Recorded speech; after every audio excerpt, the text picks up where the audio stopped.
नमस्कार दोस्तों, कैसे हो आप सब। दोस्तों, एमपीपीएससी प्रीलिम्स एग्जाम की यूनिट 9 अर्थात सूचना एवं संचार प्रौद्योगिकी, इंफॉर्मेशन एवं कम्युनिकेशन टेक्नोलॉजी के वीडियो सीरीज के इस वीडियो में हमें चर्चा करनी है एंटीवायरस के बारे में कि आखिर एंटीवायरस होता क्या है, इसका काम क्या होता है। कुछ एंटीवायरस के नाम की हमें चर्चा करनी है। इसके अलावा अन्य बिंदुओं पर भी हमें चर्चा करनी है जिनका संबंध एंटीवायरस से होगा। तो चलिए दोस्तों, शुरुआत करते हैं एंटीवायरस की। दोस्तों, कंप्यूटर तथा नेटवर्क पर विभिन्न वायरस के खतरे से बचने के लिए एंटीवायरस का उपयोग किया जाता है। नाम से ही आपको समझ में आ रहा होगा कि वायरस का उल्टा अर्थात एंटीवायरस होता है। इसको आपको ध्यान रख लेना है कि कंप्यूटर तथा नेटवर्क पर जितने भी अलग अलग प्रकार के वायरसेस के खतरे होते हैं, उनसे बचने के लिए एंटीवायरस सॉफ्टवेयर का या एंटीवायरस का उपयोग किया जाता है। एंटीवायरस एक प्रकार का दोस्तों यूटिलिटी सॉफ्टवेयर है, आपको इस बात को ध्यान रखना है। और utility software, application software, operating system software, इन सभी का अर्थ क्या होता है, इन सब का मतलब क्या होता है, इसकी चर्चा हम अपने पिछले वीडियोस में कर चुके हैं। तो यदि आप जानना चाहते हैं कि आखिर यूटिलिटी सॉफ्टवेयर है क्या, विस्तार से इसके बारे में आप जानकारी प्राप्त करना चाहते हैं, तो आप हमारे पिछले वीडियोस को जरूर देखें। इस वीडियो में आप सिर्फ इतना याद रखें कि एंटीवायरस एक प्रकार का यूटिलिटी सॉफ्टवेयर है। एंटीवायरस प्रोग्राम का एक नुकसान यह है कि यह केवल उन वायरस को खोज सकता है जिसके लिए यह बनाया गया है। दोस्तों, यहाँ पर नुकसान कहना ठीक नहीं होगा, हम यह कह सकते हैं कि जो एंटीवायरस प्रोग्राम होते हैं उनमें एक कमी या खामी होती है कि वह केवल उन वायरस को खोज सकते हैं जिनके लिए इनको बनाया जाता है। एक एंटीवायरस सभी प्रकार के वायरस पर उतना कारगर साबित नहीं होता जिसके लिए यह बनाया गया है। उम्मीद है इतनी चीजें क्लियर होंगी कि कंप्यूटर नेटवर्क पर जो विभिन्न प्रकार के खतरे वायरस के कारण उत्पन्न होते हैं, उनसे बचने के लिए वायरस का उल्टा अर्थात एंटीवायरस का हम उपयोग कर लेते हैं। और एंटीवायरस दोस्तों एक यूटिलिटी सॉफ्टवेयर है। इनकी कुछ सीमाएं होती हैं। सीमा अर्थात कैसी सीमा कि यह केवल उन वायरस को खोज सकता है जिनके लिए इसे बनाया गया है। अब दोस्तों, हम कुछ नाम देख लेते हैं प्रचलित एंटीवायरस के। इनको आपको ध्यान रखना है। जिस प्रकार से आपने वेब ब्राउज़र के नाम ध्यान रखे थे, सर्च इंजन के नाम ध्यान रखे थे, वायरसेस के नाम ध्यान रखे थे, उसी प्रकार से आपको एंटीवायरसेस के नाम भी ध्यान रखने हैं, क्योंकि आपके एग्जाम में प्रश्न बन जाते हैं इस प्रकार से कि निम्न में से कौन एंटीवायरस है, या वेब ब्राउज़र है, या सर्च इंजन है, या कंप्यूटर वायरस है। एक तो इस प्रकार से प्रश्न बनता है, और दूसरा बनता है कि निम्नलिखित 4 विकल्पों में से असमान को चुनिए। अब 3 विकल्पों में आपको एक समान प्रकार के ऑप्शंस दे देंगे, एंटीवायरस दे देंगे, सर्च इंजन दे देंगे, एक चौथा विकल्प अलग कर देंगे, तो आपको पहचानने में सुविधा हो, समस्या का सामना ना करना पड़े। इसलिए आप इन चारों चीज़ों के उदाहरण जरूर याद रखें कि हाँ भाई, ये एंटीवायरस है, ये सर्च इंजन है, ये वेब ब्राउज़र है, ये वायरस है, ताकि यदि सीधा सीधा प्रश्न आपके एग्जाम में आए तब आप कम से कम उस प्रश्न को तो गलत ना करें। यहाँ हम चर्चा करने वाले हैं प्रचलित एंटीवायरस सॉफ्टवेयर की, जिसमें दोस्तों प्रमुख हैं AVG, Avira, Avast, BullGuard, G Data, F Secure, McAfee, Panda, Norton, Net Protector, Quick Heal, Trend Micro. दोस्तों, ये सभी नाम एंटीवायरसेस के नाम हैं, इनको आपको ध्यान रखना है। यदि प्रश्न आता है निम्न में से कौन सा एंटीवायरस सॉफ्टवेयर है, तब आप पर बनना चाहिए। बनेगा कब? जब आप इनको ध्यान रखेंगे। अदरवाइज बहुत आसान प्रश्न आपके आंखों के नीचे से निकलकर गलत हो जाएगा, फिर बाद में पश्चाताप के अलावा ज़्यादा विकल्प रह नहीं जाता है। तो अभी से आप इस प्रकार की पढ़ाई करें कि एग्जाम में जो आपसे प्रश्न पूछे जाएंगे उनको आप प्रॉपर तरीके से पूरी सटीकता के साथ सही कर पाएं। अब बारी आती है कि चलो ठीक है, कंप्यूटर में वायरसेस के अटैक होते हैं और कंप्यूटर को नुकसान हो जाता है, लेकिन बचाएं कैसे? तो बचाने के लिए हम क्या क्या उपाय कर सकते हैं, अब उनकी चर्चा करनी है। सबसे पहले हम उन उपायों के नाम को सुनेंगे या जानेंगे, फिर विस्तार से एक एक करके सभी उपाय की चर्चा कर लेंगे। तो दोस्तों, हम पासवर्ड के माध्यम से कंप्यूटर में सुरक्षा उपाय कर सकते हैं, एंटीवायरस के माध्यम से कर सकते हैं, फायरवॉल के इस्तेमाल से कर सकते हैं, इनक्रिप्शन, डिक्रिप्शन, क्रिप्टोग्राफी के माध्यम से कर सकते हैं, patch, digital signature, biometric, captcha, proxy server, smart dog, palladium, cruiser. दोस्तों, ये सभी उपाय हम कर सकते हैं अपने कंप्यूटर को सुरक्षित रखने के लिए।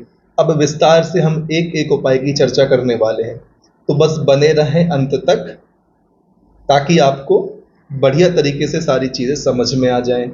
शुरुआत हमें करनी है दोस्तों पासवर्ड से। किससे करनी है? पासवर्ड से।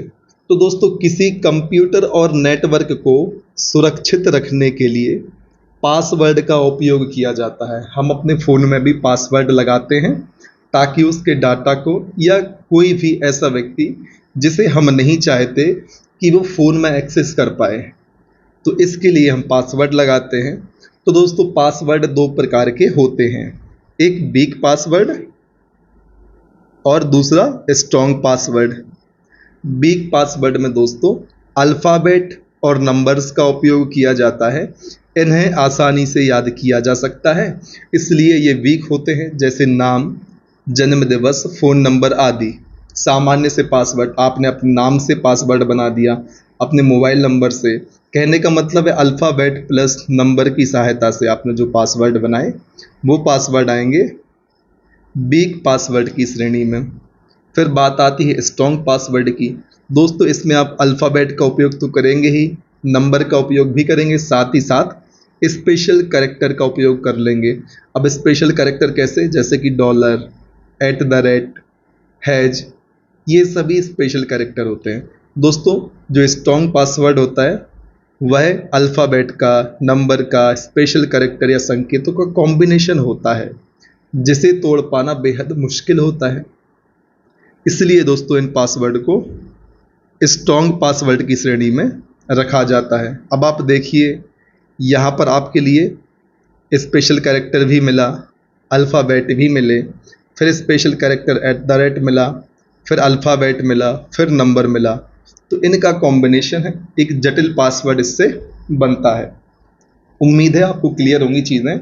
जटिल और आसान पासवर्ड में आपको विभेद भी समझ में आ गया होगा।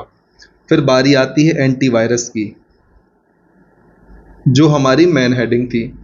दोस्तों, कंप्यूटर तथा नेटवर्क पर विभिन्न प्रकार के वायरस के खतरे से बचने के लिए इसका उपयोग करते हैं, इसकी चर्चा हमने पहले ही कर ली है।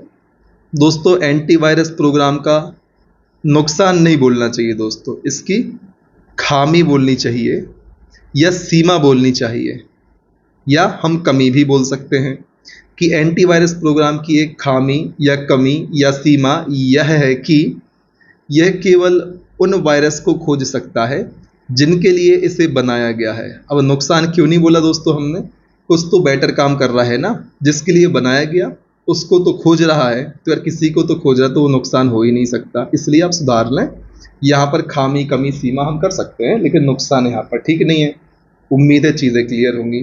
फिर बारी आती है प्रमुख एंटीवायरस एग्जाम्पल की, जिनकी चर्चा हम पहले ही कर चुके हैं, जिसमें शामिल है नॉर्टन, नेट प्रोटेक्टर, मैकेफी।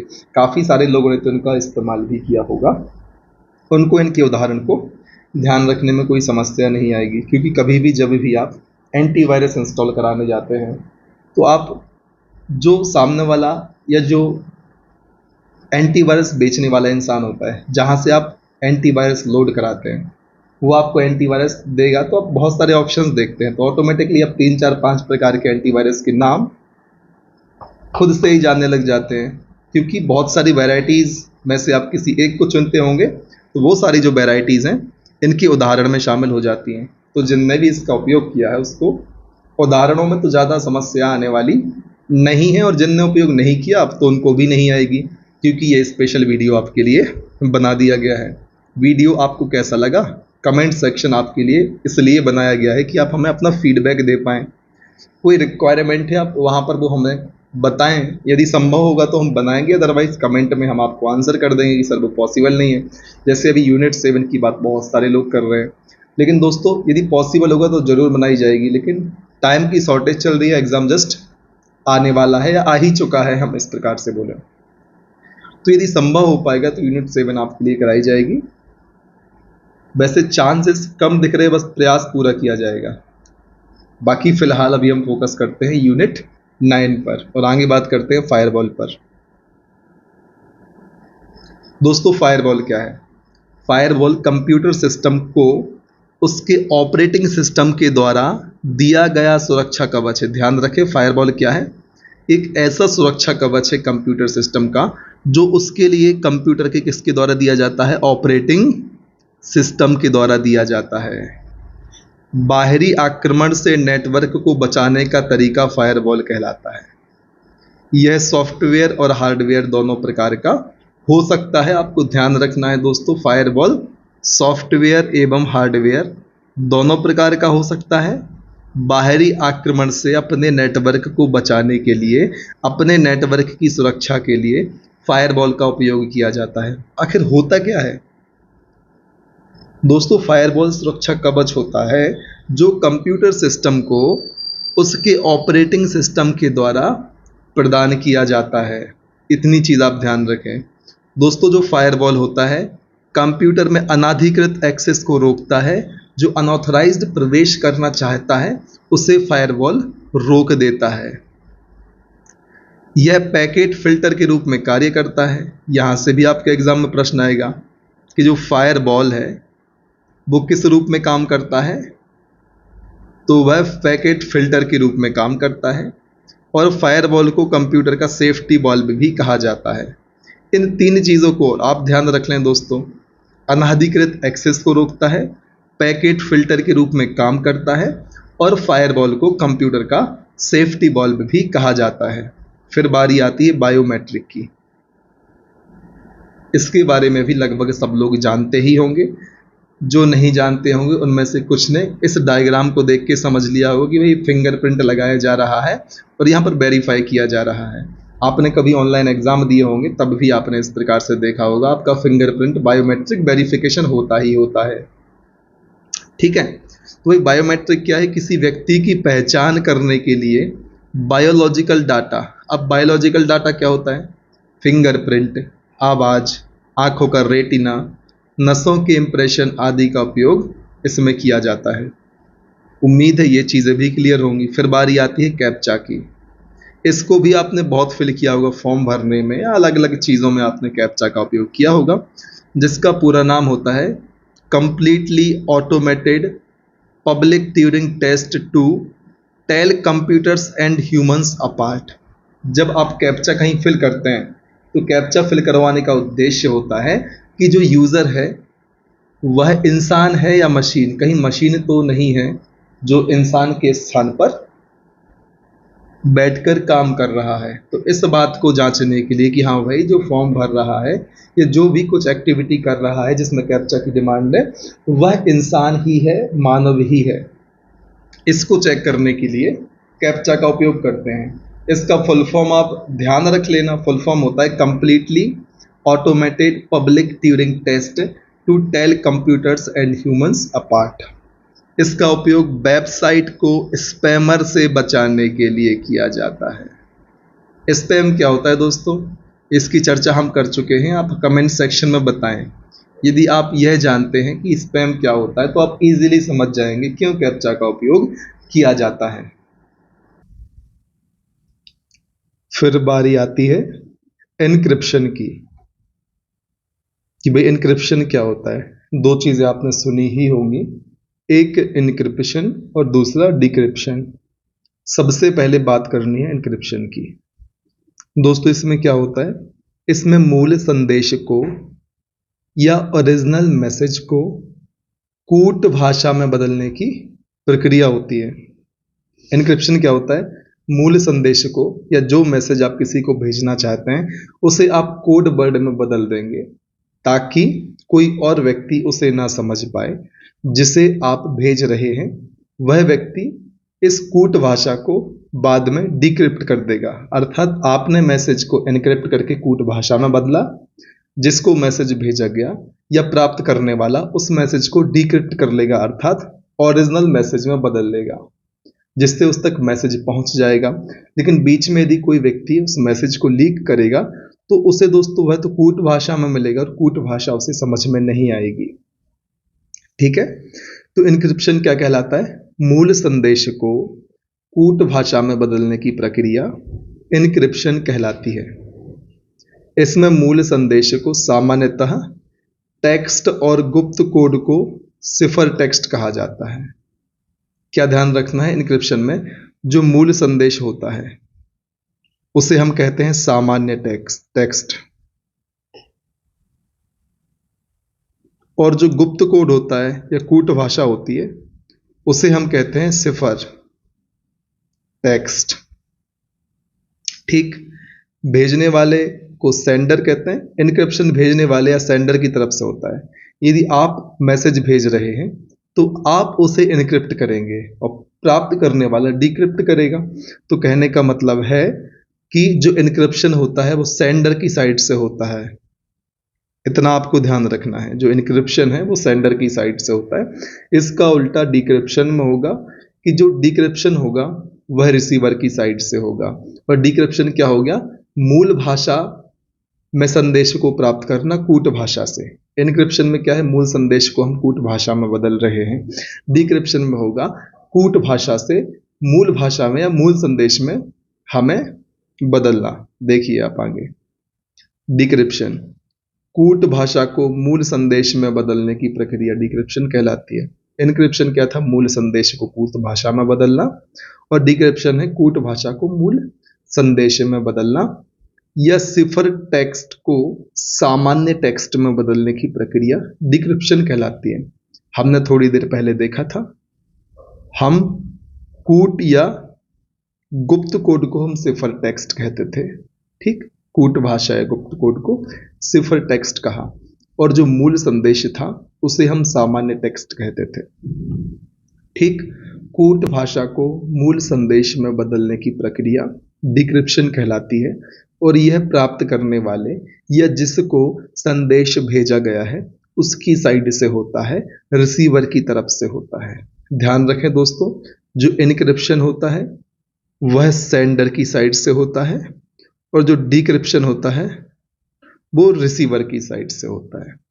यहाँ पर इन डायग्राम के माध्यम से भी आप देख सकते हैं। शुरुआत में देखिए, यहाँ पर एक मैसेज लिखा गया जिसमें लिखा बाबू खाना खाया, फिर क्वेश्चन मार्क। इसको इनक्रिप्ट किया गया और सिफर टेक्स्ट आप यहाँ पर देख सकते हैं कोड वर्ड में कूट भाषा में बदल दिया गया। इसे कहा गया इनक्रिप्शन। अब जब दोस्तों प्राप्त करने वाले तक संदेश पहुंचा तो इसने इस सिफर टेक्स्ट को मूल संदेश में बदल दिया और उसको प्राप्त हो गया कि बाबू खाना खाया, उससे ऐसा प्रश्न पूछा जा रहा है। तो फिर बाबू ने कुछ इसका रिप्लाई कर दिया होगा जिसके बारे में हमें जानकारी नहीं है। आगे की कहानी आपको कहीं और सुनने मिलेगी। फिर दोस्तों बारी आती है क्रिप्टोग्राफी की। एनक्रिप्शन और डिक्रिप्शन दोनों को एक साथ उपयोग करना क्रिप्टोग्राफी कहलाता है। आप देख सकते हैं एनक्रिप्शन डिक्रिप्शन, आपने मैसेज को एनक्रिप्ट किया फिर डिक्रिप्ट किया, उसे कहा जाता है क्रिप्टोग्राफी।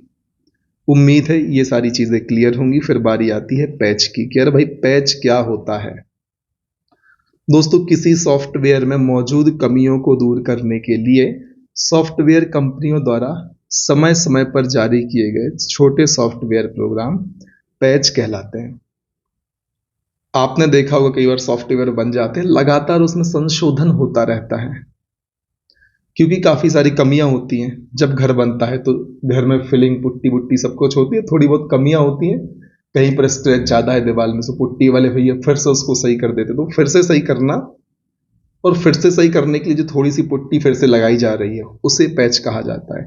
इसी प्रकार से किसी सॉफ्टवेयर में कुछ कमियां होती हैं, उन कमियों को दूर करने के लिए जो अलग से पुट्टी की जाती है, मतलब सॉफ्टवेयर कंपनियों द्वारा समय समय पर अलग से छोटे सॉफ्टवेयर जो प्रोग्राम होते हैं उन्हें हम पैच कहते हैं, या अलग अलग कंपनी द्वारा समय समय पर छोटे प्रोग्राम जारी करती हैं, क्यों? उन कमियों को दूर करने के लिए। तो इसे ही हम पैच कहते हैं। उम्मीद है चीज़ें क्लियर होंगी। फिर बारी आती है डिजिटल सिग्नेचर की। अब हमें जानने मिलेगा कि यार डिजिटल सिग्नेचर क्या होता है। ऑनलाइन डॉक्यूमेंट को इलेक्ट्रॉनिक तरीके से वेरीफाई करने के लिए इसका इस्तेमाल होता है। किसका इस्तेमाल होता है? डिजिटल सिग्नेचर का। किसमें? ऑनलाइन डॉक्यूमेंट को इलेक्ट्रॉनिक तरीके से वेरीफाई करने के लिए डिजिटल सिग्नेचर का यूज होता है, पहली चीज। ठीक। डिजिटल सिग्नेचर हाथों से किए गए सिग्नेचर की तरह ही होते हैं, किंतु यह अधिक विश्वसनीय और सुरक्षित होते हैं। यह डॉक्यूमेंट के ओरिजिनल होने को सुनिश्चित करता है। क्या? Digital signature. ध्यान रखें दोस्तों, जब ऑनलाइन डॉक्यूमेंट को इलेक्ट्रॉनिक तरीके से वेरीफाई करना होता है, इसके लिए उपयोग किया जाता है डिजिटल सिग्नेचर का। और ये दोस्तों हाथ के सिग्नेचर के जैसे ही होते हैं, लेकिन इनकी एक बात है, ये ज़्यादा विश्वसनीय होते हैं और ज़्यादा सुरक्षित होते हैं। ये डॉक्यूमेंट के ओरिजिनल होने को सुनिश्चित करते हैं। कौन? Digital signature. फिर बारी आती है प्रॉक्सी सर्वर की। दोस्तों प्रॉक्सी सर्वर को प्रॉक्सी या एप्लीकेशन लेवल गेटवे भी कहा जाता है। ध्यान रखें, प्रॉक्सी लेवल गेटवे या एप्लीकेशन लेवल गेटवे भी प्रॉक्सी सर्वर को कहा जाता है। यह यूजर एवं सर्वर के मध्य फिल्टर का काम करता है। ध्यान रखें दोस्तों, जो प्रॉक्सी सर्वर होता है यह दोस्तों यूजर एवं जो सर्वर होता है उसके मध्य फिल्टर का काम करता है। यह नेटवर्क के सही एड्रेस को छिपाता है और नेटवर्क में आने जाने वाले सभी संदेशों की जांच करता है। कौन? Proxy server. फिर बारी आती है स्मार्ट डॉग की। स्मार्ट डॉग दोस्तों ऐसा सॉफ्टवेयर जिसका उपयोग कंप्यूटर वायरस को खत्म करने के लिए किया जाता है। वायरस को खत्म करने के लिए किसका उपयोग करते हैं? स्मार्ट डॉग का। फिर बारी आती है प्लाडियम की, कि भाई प्लाडियम क्या है? माइक्रोसॉफ्ट कंपनी द्वारा कंप्यूटर सुरक्षा में सुधार करने के लिए विकसित प्रणाली, जिसके तहत डाटा सुरक्षा और बौद्धिक संपदा से संबंधित समस्याओं को दूर किया जाता है, उसे प्लाडियम कहते हैं। ध्यान रखें, प्लाडियम को किसने विकसित किया? माइक्रोसॉफ्ट कंपनी ने विकसित किया। क्यों किया? कंप्यूटर सुरक्षा में सुधार करने के लिए। इससे क्या होगा? इससे डाटा सुरक्षा और बौद्धिक संपदा जो इंटेलेक्चुअल प्रॉपर्टी हैं उनसे संबंधित समस्याओं को दूर किया जाएगा। दोस्तों WIPO एक अंतर्राष्ट्रीय संगठन है बौद्धिक संपदा से संबंधित। इसका फुल फॉर्म होता है world intellectual property right organization. Property right नहीं दोस्तों, वर्ल्ड इंटेलेक्चुअल प्रॉपर्टी ऑर्गेनाइजेशन। आपको इसका हेडक्वार्टर, इसकी स्थापना कब हुई थी, ये दो चीजें कमेंट सेक्शन में बतानी है। फिर बारी आती है क्रोजर की, कि यार क्रोजर क्या है? दोस्तों बच्चों की मानसिकता पर बुरा प्रभाव डालने वाले प्रोग्राम से बचने के लिए कंप्यूटर में क्रोजर नाम का सॉफ्टवेयर डाल दिया जाता है। कुछ नहीं है, क्रोजर एक सॉफ्टवेयर है। क्या करता है?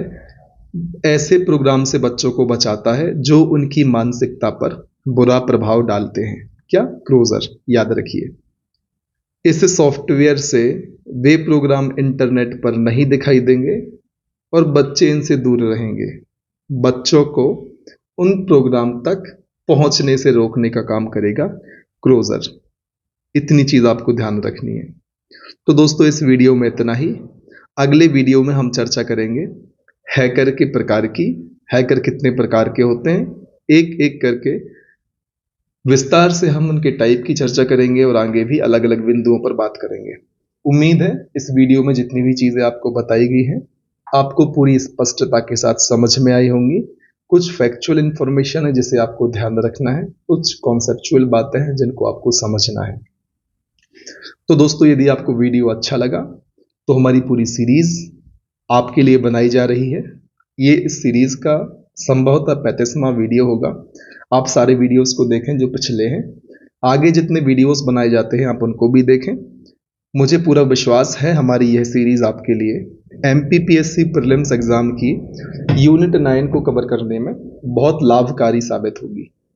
और यदि वीडियो से आपको बेनिफिट हो रहा है तो दोस्तों हमारा सपोर्ट जरूर करें। आपके सपोर्ट की हमें नितांत आवश्यकता है।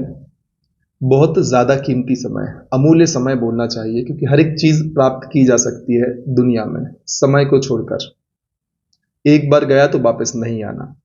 इतने ही अमूल्य समय को हम आपके लिए वीडियोस बनाने में लगा रहे हैं और आपको बेनिफिट हो रहा है तो सपोर्ट करना लाजमी है। आप ज़रूर हमारा सपोर्ट करें और फिर इसी प्रकार से बने रहें हमारे साथ, लगातार मेहनत करें और तब तक ना रुकें जब तक कि आपको आपका लक्ष्य प्राप्त नहीं होता।